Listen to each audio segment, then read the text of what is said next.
for others. So as a teacher we have to be a model for all, and we have to be good with all the students. اور بچے جو ہیں وہ ہمارا بعض اوقات خیال ہوتا ہے کہ they cannot observe us. حقیقت یہ ہے کہ ان کو ہماری ہر خوبی کا بھی پتہ چل رہا ہوتا ہے اور ہماری ہر خامی کا بھی پتہ چل رہا ہوتا ہے. وہ اس کا اظہار کریں نہ کریں یہ الگ معاملہ ہے کہ ہم امپارشل ہو کر اپنے طلباء و طالبات کے ساتھ بہت سے ایسے لوگ بھی دیکھیں کہ ان کو ٹاپکس کی سلیکشن کے حوالے سے، ریسرچ کے حوالے سے بعد میں یہاں تک کہہ دیا کہ تم تھیسس ڈالو اوور مائی ڈیڈ باڈی. جب تک میں وہ ذرا کر کے دیکھوں. بالکل بالکل یہ جو رویے ہیں یہ کتنے ظالمانہ رویے ہیں. اور ایسا بھی ہوا کہ وہ صاحب آخر ہر کسی کا ایک وقت ہے، تو ان سے پہلے بھی کوئی شخص یہاں تخت نشین تھا، اس کو بھی اپنے خدا ہونے کا اتنا یقین تھا. اور یقین کیجئے کہ میں نے پھر دیکھا کہ وہ لوگ تھیسس تو کر گئے، کتنی دیر آپ روکیں گے، کر گئے، لیکن یہ کہ وہ نفرتوں کے بیج آج تک چلے جا رہے ہیں. ٹھیک ہے، وہ اب وہی استاد ہیں. استاد کو دیکھ کر انسان کو ایک سکون ملتا ہے، کلیجہ ٹھنڈا ہوتا ہے. لیکن میں نے خود دیکھا ہے کہ طلبہ ان استادوں کو دیکھ کے اپنے راستے بدل گئے. تو یہ ایک بڑی اہم چیز ہے جس پہ میں چاہ رہا ہوں کہ ہم ذرا اس حوالے سے ذرا بات کریں. تو دوسری بات یہ ہے کہ عدل، یعنی استاد کو ایک عادل بھی ہونا چاہیے، اور عدل کے قیام کے لیے بھی ڈائلاگ ضروری ہے. کہ آپ ڈائلاگ کیا ہے؟ آپس میں مکالمہ ہے. کسی کے ساتھ زیادتی ہو رہی ہے یا وہ سمجھتا ہے اس کے شکوے شکایت ہے، تو وہ اگر آپ سے کہہ نہیں سکتا، اس کا اظہار نہیں کر سکتا، تو عدل کا قیام تو نہ ہوا نا. تو یہ مواقع بھی ہم طلباء طالبات کو دینے سے گھبراتے ہیں. اس حوالے سے ذرا سوچنے کی ضرورت ہے. اور سب سے اہم بات ہے dignity of human kind, human beings. انسان جتنے بھی ہیں، بے شک وہ عیسائی ہوں، وہ سکھ ہوں، ہندو مت سے ان کا تعلق ہو، کسی بھی مذہب سے، کسی فرقے سے تعلق ہو، لیکن وہ وہ انسان تو ہیں. انسان ہونے کے ناطے ان کی ریسپیکٹ ضروری ہے. جب ہم بین المذاہب مکالمے کی بات کرتے ہیں تو اس میں بھی یہ ساری مخلوق اللہ کی مخلوق ہے، اور اللہ تعالیٰ نے فرمایا کہ یہ ساری مخلوق اللہ کا کنبہ ہے. الخلق کلہم عیال اللہ، حضور علیہ الصلوۃ والسلام کا فرمان ہے. تو اب یہ ہے کہ وہ اللہ کی مخلوق جو اس کا کنبہ ہے اور اس کے خاندان، اللہ کے کنبے سے جب آپ نفرتیں یا ہم نفرتیں رکھیں گے تو کیا ہمارا کیا اسٹیٹس بنے گا؟ یہ ایک بڑی سوچنے والی بات. اچھا، what are the major objectives of dialogue? I would like to talk about it. As I said earlier, that the basic objective of dialogue is to reduce misunderstanding among the people of different religions. یہ ایک بہت بڑی بات ہے. مجھے Christian study centre ہے یہاں راول پنڈی، وہاں جانے کا اتفاق ہوتا ہے کرسچنز کے ساتھ، اور ہمارا پیغام پاکستان کے ایک پروگرام کے طور پہ صاحبان پاکستان کا ایک پلیٹ فارم ہے. اس میں مختلف مذاہب کے لوگ ہمارے پاس آتے ہیں. یقین کیجئے ہم سوچتے ہیں کہ ہمارا بڑا مثالی رویہ ہے غیر مسلم اقلیتوں کے ساتھ، لیکن جب یہاں بیٹھتے ہیں تو ان کے گلے شکوے سن کر اتنے زیادہ احساس ہوتا ہے کہ ہاں بہت سے ایسے پہلو ہیں جن پہ ہمیں توجہ دینے کی ضرورت ہے. تو ہم ایک دوسرے کو کیسے وہ انڈرسٹینڈنگ ڈیولپ کر سکتے ہیں، دوسرے کے نقطۂ نظر کو جان سکتے ہیں، اس چیز کو پروموٹ کرنے کے لیے ڈائلاگ، بات چیت، یہ بڑی اہمیت کی حامل ہے. اینڈ ابھی clash of civilization Samuel B Huntington نے فلسفہ دیا، وہ کہ وہ خطا پر مبنی ہے اور اس کو وہ اہمیت نہ ہوئی. لیکن اب اس جو تہذیبوں کا ٹکراؤ ہے یا اقوام و ملل کا جو آپس میں ٹکراؤ ہے، اس کو کیسے روک سکتے ہیں؟ وہ یہی ڈائلاگ ہی ہے کہ آپ اپنی بات دوسرے تک پہنچائیں اور اس کی بات سنیں اور ایکول سٹیٹس ایک دوسرے کو دیں. بنیادی چیز جو بین المذاہب مکالمہ میں ہے وہ یہ ہے کہ انسان قابل نفرت نہیں ہے بلکہ قابل محبت ہے. کسی کا مذہب آپ سے جدا ہو سکتا ہے، لیکن کسی کے خیالات کے جدا ہونے کی وجہ سے کیا ہم اس سے نفرت شروع کر دیں؟ یہ ایک سوچنے والی بات ہے اور اس کے حوالے سے ہمیں سوچنے کی ضرورت ہے. اسی کو جب ہم پھر نجی سطح پہ لے آئیں، یعنی اسلام کے اندر مختلف مکاتب فکر جو ہیں ان کے ساتھ اٹھنے بیٹھنے میں، ان کے ساتھ رویوں میں بھی ہمیں نفرتیں اور محبتیں اس کے حوالے سے بھی سوچنا چاہیے کہ کلمہ گو ہیں اور ان کے ساتھ ہمارا رویہ مثالی ہونا چاہیے. ایراڈیکیشن آف گلوبل ٹیررزم، جو عالمی سطح پر ایک ٹیررزم کی فضا ہے اور کہیں نہ کہیں اس کا ظہور ہوتا رہتا ہے، اور خاص کر کے اسلام کے حوالے سے بہت سارے شکوک و شبہات پیدا کیے جاتے ہیں. اس کو دور کرنے کے لیے بھی ڈائیلاگ کی ضرورت ہے اور اس سے انکار نہیں کیا جا سکتا. اسلام ایک دعوتی اور تبلیغی مذہب ہے، اور دعوت آپ کیسے، یعنی حضور علیہ الصلوۃ والسلام کی امت دو طرح کی ہے بنیادی طور پہ، ایک امت دعوت، ایک امت اجابت. امت اجابت تو ہم سب لوگ ہیں جنہوں نے دعوت قبول کر لی، اور امت دعوت جنہوں نے ابھی اسلام قبول نہیں کیا، ان تک دین اسلام کی روشنی پہنچانے کے لیے ضروری ہے کہ ہم ان کے ساتھ مل بیٹھیں، ان کے ساتھ بات چیت کریں اچھے انداز میں، ان کے ساتھ وجادلہم باللتی ہی احسن، اس کے مطابق بات چیت کے ذریعے سے ہم ان کو قریب لا سکتے ہیں، اور ہو سکتا ہے کسی کے دل کی دنیا بدل جائے. اور ایسا ہوتا ہے، یقین کیجئے ایسا ہوتا ہے. I was teaching a course here in the university in Islamic Economics Department. کوئی 10-12 سال پہلے کی بات ہے. تو میری کوشش ہوتی تھی کہ اسٹوڈنٹس کو میں کسی مذہب کے حوالے سے کوئی ایسی یعنی کلمات نہ کہنے دوں جس سے دل آزاری ہو. یہ روٹین میں تھا اور مجھے نہیں پتا تھا کلاس میں کچھ ایسے کرسچنز بھی ہیں، باقی بھی ہیں. تو جب سیمسٹر کلوز ہوا تو اس میں سے ایک لڑکا آ کے مجھے ملا. اس نے سر مجھے کہا کہ I am an atheist and you have changed my mind. Now I have started thinking about Islam. یعنی وہ مسلمان ہوا یا نہیں، اس کے بعد میری اس سے ملاقات نہیں ہوئی. لیکن یہ ہے کہ ایک استاد جب کلاس کے اندر بھی ایک احتیاط کی ضرورت ہوتی ہے کسی مذہب کی توہین کے حوالے سے، اور یہ آج کا ایک بڑا برننگ ایشو ہے. اسی طرح مکاتب فکر کے حوالے سے کئی ایسے لوگ بیٹھے ہوتے ہیں، کوئی کسی مسلک سے، کسی مکتبہ فکر سے عقیدت ہوتی ہے، تو کسی کا نام آ جائے تو ٹیچر ایسے ڈیروگیٹری ریمارکس اور ایسے الفاظ استعمال کرتا ہے کہ وہ اس کی یعنی دین بھی خطرے میں اور اس کے علم کی اس کو بالکل پستی کی سطح پہ لے جاتے ہیں. تو یہ ایک بڑی امپورٹنٹ چیز ہے، how to speak in the class, یعنی آرٹ آف اسپیچ جو ہے یہ غور طلب بات ہے، اور اس پہ ذرا بڑی کم توجہ بعض اوقات ہوتی ہے. جب ہم ٹیچر کے مقام پر فائز ہو جاتے ہیں، ہمارا خیال ہوتا ہے کہ مستند ہے ہمارا فرمایا ہوا، جو بھی ہم نے کہہ دیا ٹھیک ہے. اس چیز کا خیال رکھنے کی بہت ضرورت ہے کہ ہمارے سامنے بیٹھے ہوئے سارے افراد کا ذہن ایک جیسا نہیں، ان کا بیک گراؤنڈ ایک جیسا نہیں ہے، وہ کیسے لوگ ہیں، ان کے ساتھ بات کیسے کرنی ہے.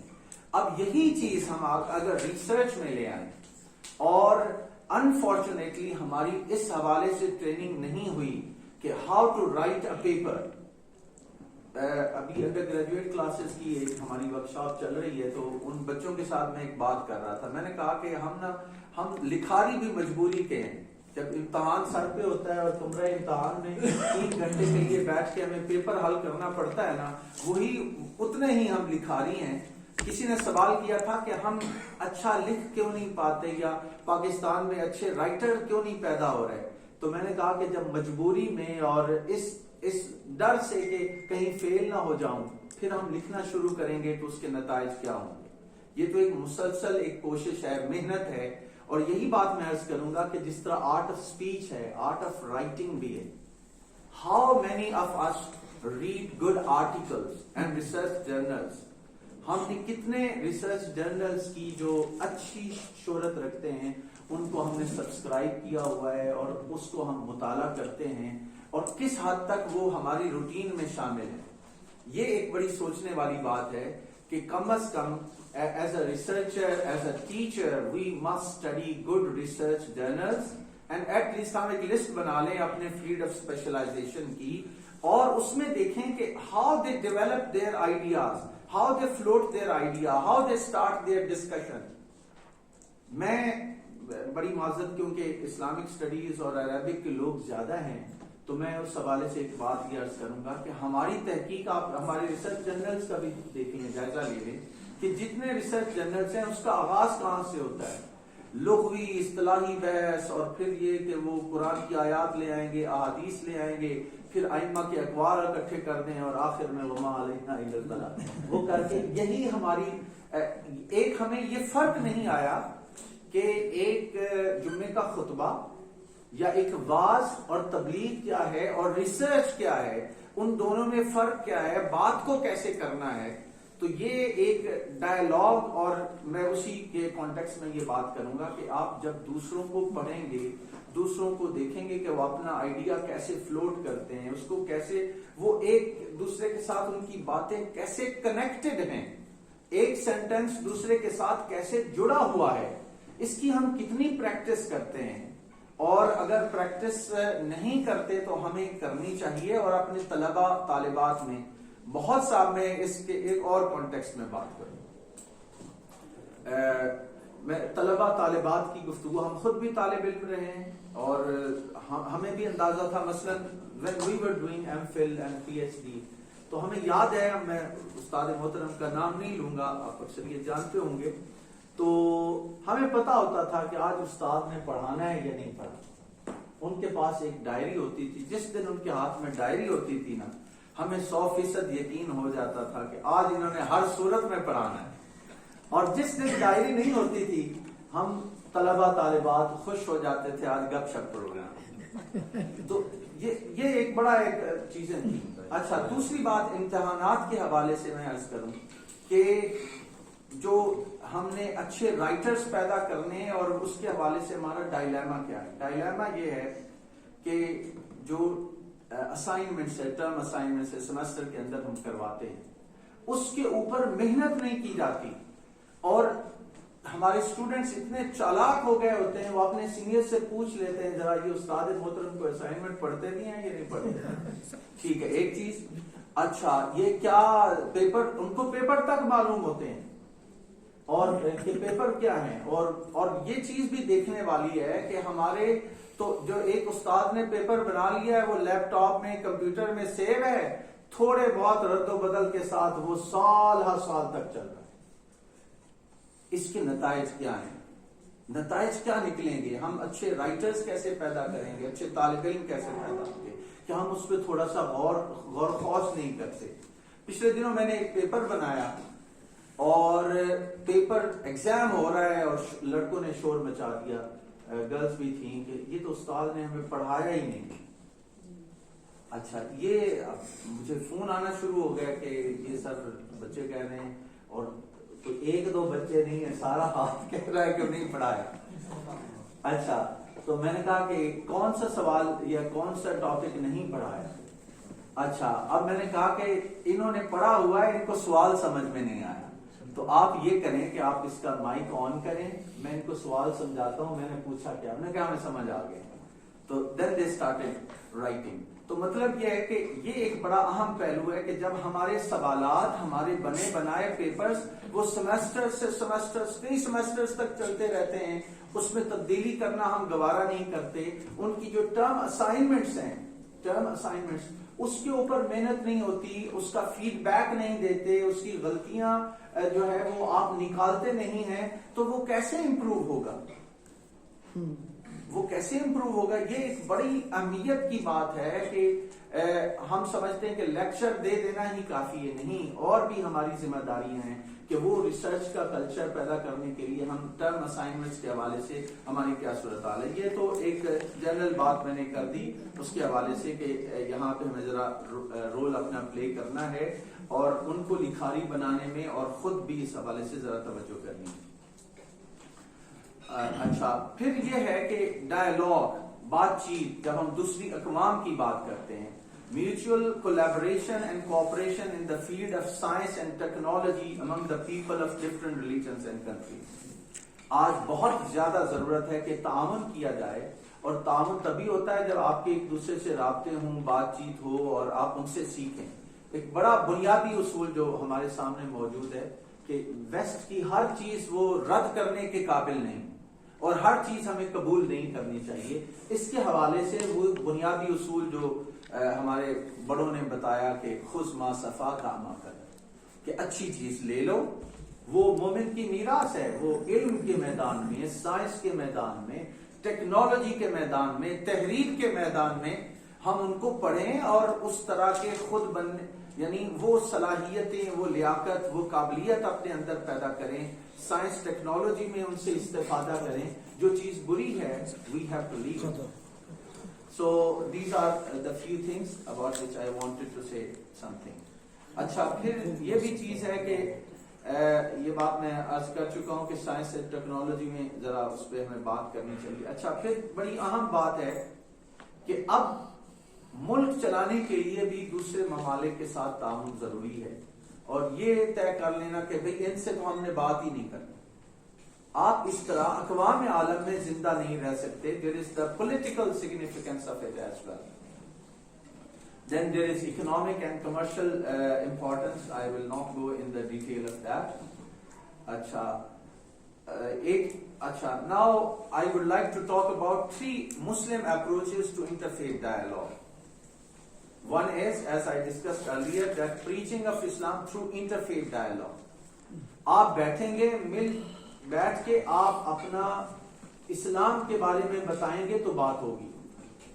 اچھا، انفارچونیٹلی ہمارے میں سے یعنی آپ تو اسکالرز ہیں، یا ایک عام مسلمان کی یا ایک عام اسٹوڈنٹ کی میں بات کرتا ہوں کہ مجھے کچھ ایسے طلبہ طالبات کے ساتھ بیٹھنے کا موقع ملا جہاں پہ یعنی مختلف مذاہب کے لوگ تھے، اور وہاں پہ ایز این ایکسپرٹ یا ایز آبزرور وہاں بیٹھنے کا موقع ملا.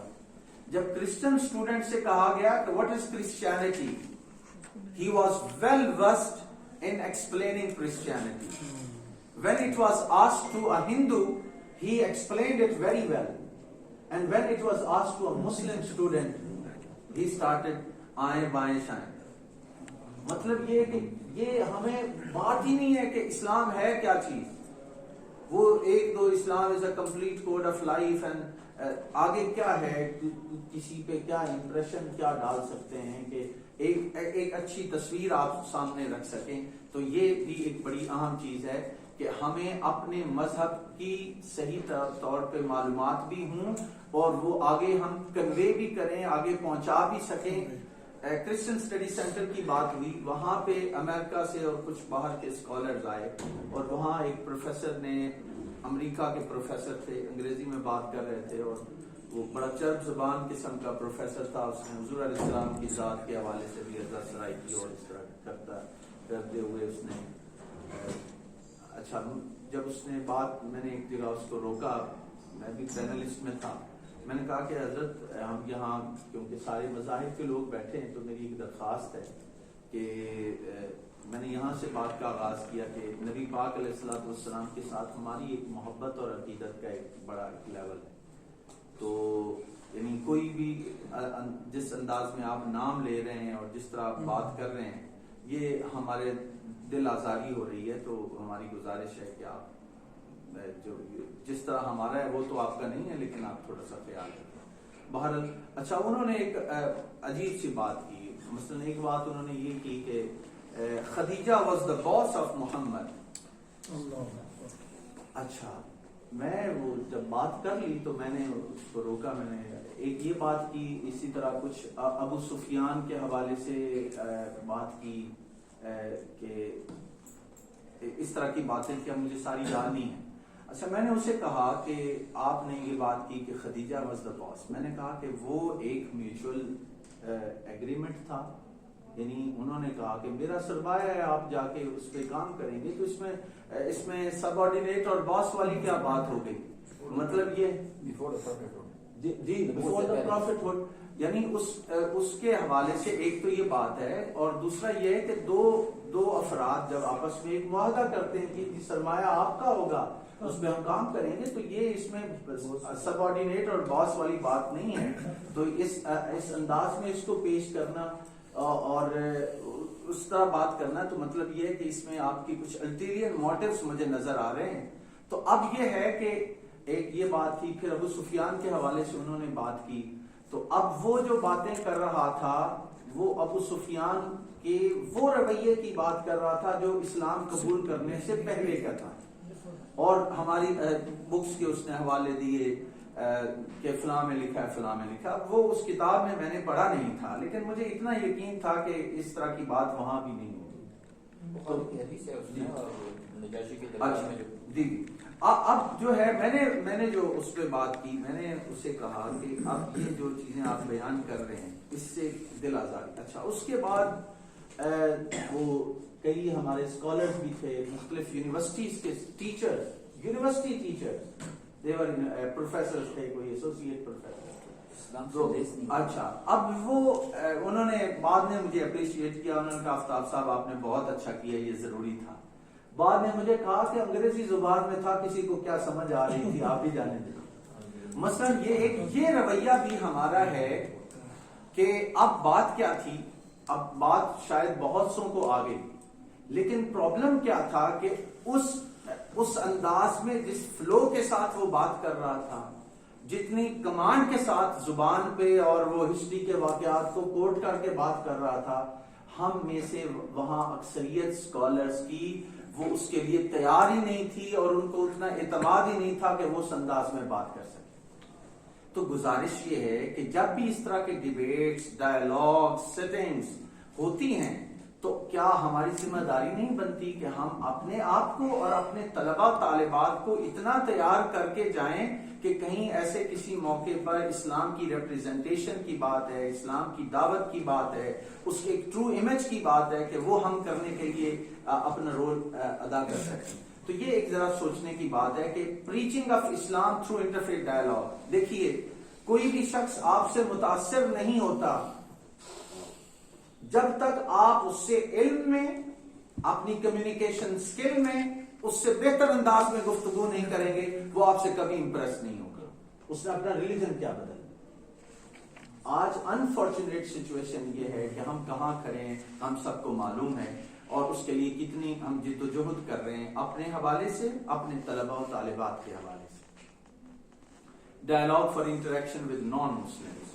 اچھا، اب یہ ہے کہ ہمارے رویے انٹریکشن بھی، ہمارے ایک دوست ہیں، میں مثالیں ساتھ اس لیے دے رہا ہوں تاکہ بات سمجھ میں آنے لگے۔ ایک میرے دوست ہیں CSP آفیسر، میرے کلاس فیلو، کہتے ہیں میں امریکہ جا رہا تھا اور میرے ساتھ ایک خاتون بیٹھی تھی، اس کی عمر کوئی 80 سال سے زیادہ تھی۔ She was unable to move her hand، مطلب یہ کہ اس کو پانی پلانے کے لیے بھی وہ ایئر ہوسٹس کو آنا پڑتا اور وہ مشکل۔ تو وہ نوجوان لڑکا تھا، تو کہتا ہے کہ میں نے اس کی ہیلپ کی، اس کو ٹیشو اٹھا کے دینے، کھانا کھلانے میں، اٹھانے بٹھانے میں، ایک دو بار اس کو واش روم جانا ہوا۔ تو کہتا ہے کہ وہ بڑی امپریس ہوئی، کہتی کہ you are a good guy, اور اس طرح کی باتیں ہوتی رہیں۔ تو بات چلی، کہتے ہیں who you are and from where you are۔ اس نے کہا کہ I am پاکستانی، اور ساتھ مسلمان ہونے کا بھی بتایا۔ اس نے اسی وقت وہ بیل دی، ایئر ہوسٹس کو بلایا اور کہا I wanna change my seat۔ اتنے اچھے حسن سلوک کے بعد بھی تعصب کی یہ حد تھی کہ اس نے اپنی سیٹ چینج کر لی۔ تو میں عرض یہ کرنا چاہتا ہوں کہ اب اس حد تک اب بات اس میں کیا تھی کہ پاکستانیوں کے حوالے سے اور مسلمانوں کے حوالے سے اتنی نفرت اس کے دل میں بھر دی گئی تھی کہ وہ بات کرنے کے لیے بھی تیار نہیں تھی۔ تو اب یہ ہے کہ یہ امیج کیسے بدلا جا سکتا ہے، اس میں ہم نے کیا کردار ادا کرنا ہے۔ وہ ہمارا کردار اور اخلاق ہی ہے جس سے دوسرے لوگ متاثر ہو سکتے ہیں۔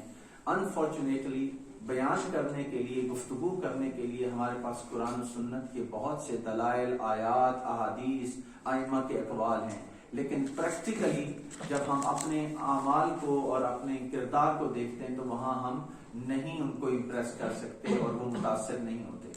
پچھلے دنوں ہانگ کانگ کے ایک دوست مجھے ملنے آئے، میرے بچپن کے کلاس فیلو تھے۔ تو میں نے ویسے پوچھا کہ کیا صورتحال ہے، تو انہوں نے بتایا کہ وہ لوگ جو ہیں وہاں مسلمان کم ہیں، اسلام زیادہ ہے۔ میں نے کہا ان کو کچھ 14-15 سال وہاں پہ ہو گئے، تو تو انہوں نے بڑا یہ تبصرہ کیا، انہوں نے کہا مسلمان کم ہیں لیکن اسلام زیادہ ہے. کوئی سوچ نہیں سکتا قانون کو توڑنے کا، کوئی سوچ نہیں سکتا دھوکہ دینے کا، کوئی سوچ نہیں سکتا اپنی باری کا انتظار نہ کرنے کا.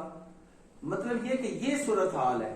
تو اب وہ مطلب یہ کہ ان کا دینی بیک گراؤنڈ ہے. میں نے کہا اچھا، وہ آئے تھے اور کہا کہ میں پاکستان کی نیشنلٹی چھوڑ رہا ہوں اور ہانگ کانگ کی لینے جا رہا ہوں. I was surprise. میں نے کہا یہ پاکستان کی آپ شہریت، یہاں پلے بڑے جوان ہوئے اور اتنا اچھا وقت، اور تم یہ چھوڑ رہے ہو اور وہ جا رہے ہو.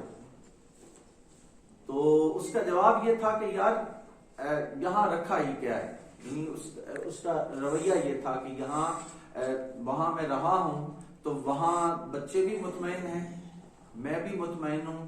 ہاں جب آنا ہوا تو پاکستان آ جائیں گے، اور کسی موقع پہ اگر پاکستان کی نیشنلٹی دوبارہ بحال کروانی ہوئی تو وہ چھوڑ دیں گے. مطلب یہ ہے کہ وہ چیزیں اب اس کو ادھر اٹریکٹ کر رہی تھیں اور وہ جا رہا ہے. تو یہ ایک چیز ہے سوچنے کے حوالے سے کہ ہمارا انٹریکشن کیسا ہے، اور پھر یہ کہ ہم ان پر اثر چھوڑتے ہیں یا اثر لے کے آتے ہیں. That is very important. اچھا، تھرڈ امپورٹنٹ پوائنٹ جو مسلم اپروچ ہے وہ یہ ہے کہ dialogue for the unification of world religions, وحدت ادیان کی بات. ڈائلاگ اس لیے ہے کہ ایک وحدت ادیان کا بنیادی طور پہ تصور کیا ہے کہ ہر مذہب میں کچھ نہ کچھ سچائی ہے، اس لیے سارے ادیان ملتے جلتے ہیں اور ان کو ایک جیسا ٹریٹ کرنا چاہیے، اور بھلے کوئی کرسچن ہے، کوئی یہودی ہے، وغیرہ وغیرہ وغیرہ. تو ایک یہ اپروچ ہے کہ اس طریقے سے چلا جائے. اچھا، تھوڑا سا آگے بڑھتے ہیں کہ ڈائلاگ، انٹرفیتھ ڈائلاگ کے ماڈلز جو مسلمانوں کے ہاں جو اپروچز ہیں وہ بنیادی طور پہ there are three basic approaches about that. One of them is exclusivist. یہ تین ٹرمز ہیں وہ میں آپ کے سامنے رکھ رہا ہوں. exclusivist, inclusivist and pluralist. جہاں تک exclusivist کا تعلق ہے، they insist that truth can only be found in Islam and other religions are wrong and misleading. Interfaith dialogue of presentation Islam with an opportunity to convert the others. Exclusivist کہتے ہیں کہ سچائی صرف اسلام میں ہے اور دوسروں کے ساتھ ڈائلاگ ہونا چاہیے تاکہ ان کو مسلمان بنایا جا سکے. یہ اپروچ رکھنے والے مسلمان، ان کو ایکسکلوسیوسٹ کہا جاتا ہے. سیکنڈ اپروچ کیا ہے؟ انکلوسیوسٹ. Inclusivist کہ our religion is ultimately true and other religions may have some fractions of the truth. They favor dialogue within certain limited space. کہ ultimate truth ہمارے ہاں یہ inclusivist approach ہے. اور تھرڈ ون کیا ہے کہ all religions جو وحدت ادیان والی بات کی represent different path to the ultimate truth، کہ ہر مذہب آپ کو سچائی تک لے کے جاتا ہے. By truth, some of them insist that each religion lead to salvation and they emphasize theocentrism، کہ ہر مذہب ہی آپ کو نجات کی جگہ پہ لے جاتا ہے. یہ ایک پلورلسٹ کی تیسری اپروچ ہے. اب میں تفصیل میں جائے بغیر اپنی گفتگو کو کنکلوڈ کرنے کی طرف لا رہا ہوں کہ بہت سے مسلم اسکالرز ہیں جن کی تحریریں بہت اہمیت کی حامل ہیں ڈائلاگ کے حوالے سے، کرسچن مسلم ریلیشنشپ دوسرے مذاہب کے ساتھ. تو اس میں آپ ان کے تھاٹس کا ڈسکشن کرنے کا موقع نہیں ہے، تو آپ اگر اس میں پڑھنا چاہیں تو اسماعیل راجی الفاروقی بڑی عام شخصیت ہیں، ان کی کتاب جی، محمود ایوب ہیں، حسن عسکری ہیں، خورشید احمد صاحب جماعت اسلامی والے، محمد طالبی، سید حسین نصر، یہ رائٹرز ہیں جو ابھی بھی کام کر رہے ہیں. یہ چند ہیں، اور بھی نام ہیں. تو تین چار میجر آرگنائزیشنز ہیں جو اس وقت انٹرفیتھ ڈائلاگ مسلم پرسپیکٹو میں کام کر رہی ہیں.